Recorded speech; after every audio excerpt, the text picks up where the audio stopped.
একবার ছাগলের রান খাচ্ছিলেন, খেতে খেতে বিশ্বনবী বলেন, আনা সাইয়্যিদুন নাসি ইয়াউমাল কিয়ামা, আমি কিয়ামতের দিন সর্বশ্রেষ্ঠ হব, মানুষের মধ্যে সর্বশ্রেষ্ঠ সেরা আমি বিশ্বনবী। আলহামদুলিল্লাহ পড়েন।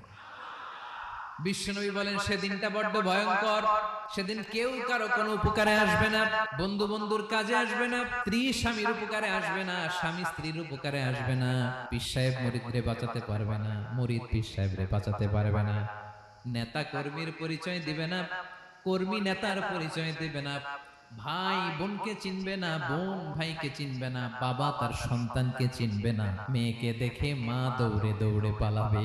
বড্ড ভয়ঙ্কর দিন। বিশ্বনবী বলবেন জমিনটা এখনকার মতো থাকবে না, পুরো জমিনটা সমান হয়ে যাবে, ফ্ল্যাট। এখন তো গোল, তখন ফ্ল্যাট।